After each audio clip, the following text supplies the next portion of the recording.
As you all know, I keep you guys updated with my growth and dividend growth portfolio in M1 Finance. And hopping into the dividend growth portfolio, you know that we recently made some changes. We sold out of Starbucks, we increased our position in Home Depot, and then we also increased our position in one other holding, and that's what we're going over today, which is Whirlpool. Ticker symbol WHR. Whirlpool is a company that I think is extremely undervalued and has went nowhere in share price in the last 5 years, despite it buying back tons of stock and raising its dividend about 50% over the time period of the last 5 years. This is a company that I think typically gets overlooked due to its very slow revenue growth and its boring business model. What we're going to talk about in this video, while boring is good, while this is the type of company that I get excited about. We're going to talk about what they do, what they sell, what the business model looks like, are they going to be successful in the future, as well as some recent news and acquisition that the company just made and what the analysts are projecting this company will do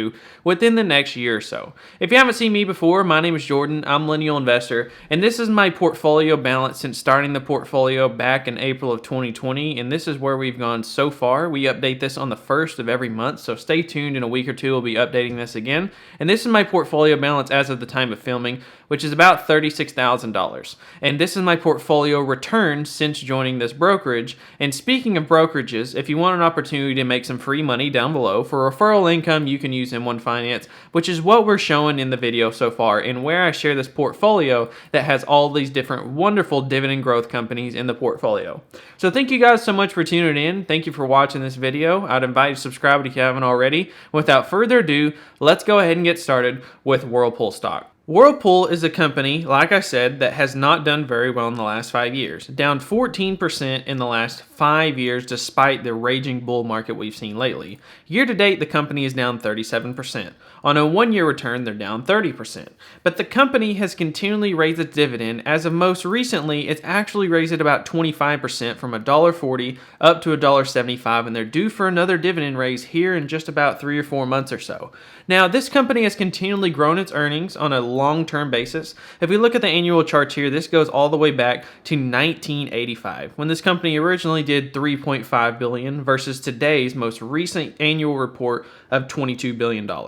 Now, this company does not just grow top-line revenue, but they've also become more profitable, as you can see from their net income going back to 85 when they did $182 million in profit versus last year's $1.78 billion. The free cash flow, same story, just fractions of a number compared to what it is today. And you get the point. The dividend has increased and the share buybacks have been incredible, especially when looking at this over quarter basis. You can see the dramatic buybacks that this company has been doing. Now, if we go back to the annual charts here, and the reason why this company has done so well in terms of the actual business, not the stock price, but in the last couple of years, this company is really starting to improve its margins. Its operating margins are at record high. Its profit margins are at record high. Its gross margins are pretty much doing the same thing as well, from being the highest it's been since 2006, before that big drop off in the 2000s. Now, this company has been growing and it's been doing okay. And if you don't know, just a quick glance, just a quick snapshot of what this company does. They have about 57% coming from North America in terms of their revenue, 23% in Europe, Middle East, and Africa, 14% Latin America, 6% Asia, and these are the sales by category, which the categories that they're in are refrigeration, laundry appliances, cooking appliances, dishwashing, and other. Now, this company mainly has most of its revenue broken into 3 main brands. Now, they have others, like we're scrolling through right here, but the main 3 where they get the bulk of their revenue is, of course, Whirlpool, like the name of the company, KitchenAid, and Maytag. These are the 3 big dogs where they get most of their revenue and most of their profits. Now, in the most recent quarter, we showed a lot over the last couple of years, over the last couple of decades, but we didn't show very much for the quarter. In the most recent quarter, the revenue came in pretty much flat. This company is a slow grower, like I mentioned, but something you'll notice is that their net income came in negative. One of the only negative net income numbers this company has ever really produced. And the same thing for, of course, its earnings per share, and its free cash flow came in at about break even at a teeny tiny little positive number. Now, the thing is, and the reason why this happened is because of some very short-term stuff. If you want to pause this and you want to look over it, you can, but mainly it's because of this right here. A, B, C, D, and E lines out the 5 reasons why this company produced a negative number, and most of these on the list are short term. The big one is from the sale of its Russia business. As it says right here, the non-tax deductible loss on sale of Russia business of $346 million and impairment of goodwill of $278 million. Right there, that's about $0.6 billion in losses just from the sale of its Russia business, which of course, like I said, is going to be a one-time thing. If you look at $0.6 billion, that already makes up for the vast majority of these losses, not to mention the other things that it talks about in this last quarter. Now, something else I want to mention, which is highlighted in blue here, is that they still returned about $0.4 billion, $400 million in repurchases and dividends, on track with the commitment to return over $1.5 billion within the year. Now, something I really like about this company is its share buybacks and how aggressive they are. If you look at today's most recent report of $56 million and compare that to 1 year ago, the most recent quarter 1 year ago was 62.9 versus today's 56. They bought back about 11% of the business, 11% of the entire market cap just in the last year, and they're continuing to do so while raising that dividend, which obviously gives more room opportunity to grow that dividend in the future. So we'll keep going. This company has been buying back shares, it's been raising dividends, and then you might be asking the question, okay, they're doing great. What is the reason why this company's went down? Well, people are worried about a recession. People are worried about if this company will slow revenue and start losing money, with people starting to slow down in home sales and job losses potentially that could happen. And that's what's taken this company down from an all-time high at around 250 versus today's 142 as of the time that I'm filming this. Now, what are analysts projecting? Is this going to happen? Are they saying that the recession is going to take this company down?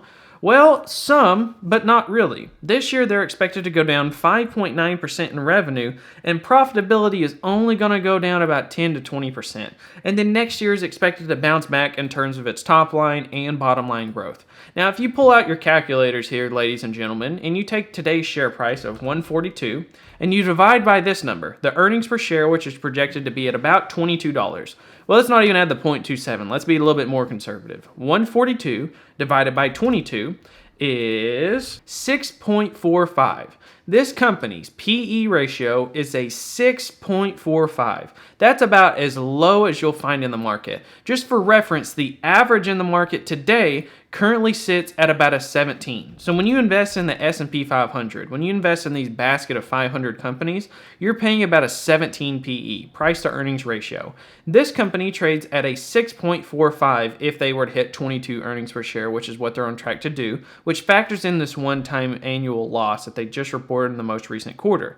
Now, this company is not only expected to grow because of the bounce back, but also they're making acquisitions. They just announced a month and a half ago that they're acquiring Sync Aerator, and this will add about another $100 million of free cash flow to the bottom line. So already you see this growing free cash flow on an annual basis, which most recently was $1.65 billion. Add another $100 million to that based on their estimates from this acquisition, what they bought out for about $3 billion, which compared to their cash, and that's another thing I want to talk about, their cash and debt on the balance sheet. It is not out of control at all whatsoever. If we go to the most recent quarter, that way we can get them more up to date, it is not that bad. It's not perfect. I've seen better, but I've definitely seen a lot worse.